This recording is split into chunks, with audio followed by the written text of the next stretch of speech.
भारतीय मीडिया पिछले कई सालों से इस देश के नागरिकों को अंधेरे में रख रही है। सरकार की झूठी वाहवाही करना मानो भारतीय मीडिया की आदत सी हो गई है। लेकिन देश के बारे में विश्व के रिपोर्ट और आंकड़े तो कुछ और ही कहते हैं। मैं आकृति कुमारी MBN न्यूज नेटवर्क में आपका स्वागत करती हूं।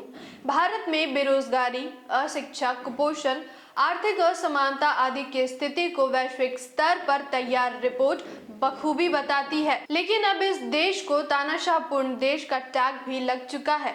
वीडिम वैरायटीज ऑफ डेमोक्रेसी संस्थान की हालिया रिपोर्ट 22 ऑटोक्राइजेशन चेंजिंग नेचर के मुताबिक भारत विश्व के उन शीर्ष देशों में शुमार है जहां निरंकुश राज्य सत्ता का शासन है।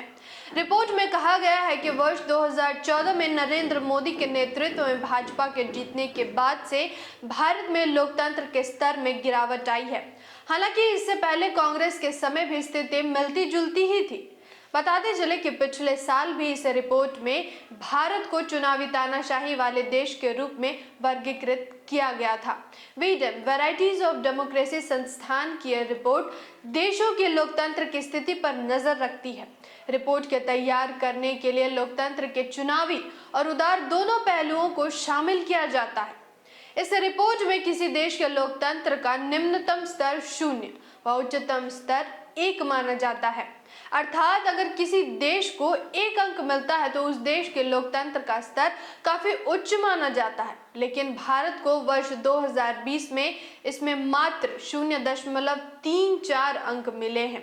इससे हम अंदाजा लगा सकते हैं कि भारत में लोकतंत्र की क्या स्थिति है। रिपोर्ट बताती है कि पिछले दशक में एशिया प्रशांत क्षेत्र में Afghanistan, Bangladesh, Cambodia, Hong Kong, Thailand और फिलीपींस के साथ भारत में तानाशाही रवैये की स्थिति बदतर हुई है। रिपोर्ट के अनुसार तानाशाही के मामले में शीर्ष देशों में से कम 6 देशों में बहुलतावाद का विरोध करने वाले दल शासन चला रहे हैं। आज जो बातें रिपोर्ट में सामने आ रही हैं, वे बातें बामसेफ कई सालों से 85% मूल निवासियों को समझा रही है कि किस तरह 15% लोग देश के आर्थिक, सामाजिक और राजनीतिक क्षेत्रों में कब्जा किए हुए हैं। रिपोर्ट ने इस तरह से 6 देशों को नामित किया है, जिसमें Brazil, Hungary, Bharat, Poland, Siberia और तुर्की शामिल है। रिपोर्ट के अनुसार बहुलतावाद का विरोध करने वाले दल और उनके नेताओं में लोकतांत्रिक प्रक्रिया के प्रति प्रतिबद्धता की कमी है, अल्पसंख्यकों के मौलिक अधिकारों के प्रति असम्मान की भावना है, राजनीतिक विरोधियों को दबाने को बढ़ावा देते हैं और राजनीतिक हिंसा का समर्थन करते हैं। रिपोर्ट के मुताबिक ये सत्तारूढ़ दल राष्ट्रवादी, प्रतिक्रियावादी होते हैं और उन्होंने तानाशाही के एजेंडा को आगे बढ़ाने के लिए सरकारी शक्ति का इस्तेमाल किया है। रिपोर्ट ने भारत के चुनावी तानाशाही वाले देशों में तब्दील होने का कारण नरेंद्र मोदी के नेतृत्व वाली भारतीय जनता पार्टी और उसके हिंदू राष्ट्रवादी एजेंडा लागू करने को माना है।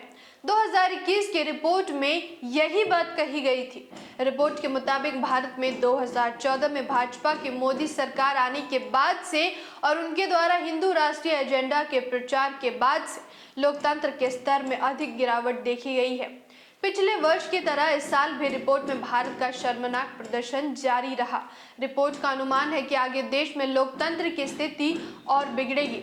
स्वीडिश संस्थान की डेमोक्रेसी रिपोर्ट 2022 ऑटोक्राइजेशन चेंजिंग नेचर नामक रिपोर्ट के मुताबिक 15 देशों में लोकतंत्रीकरण की एक नई लहर देखी जा रही है, जबकि 32 देश तानाशाही के अधीन हैं, जिसमें भारत शीर्ष 10 देशों में शामिल है, जो इस देश के नागरिकों के लिए विशेष रूप से मूल निवासियों के लिए एक बहुत बड़ा चिंता का विषय है।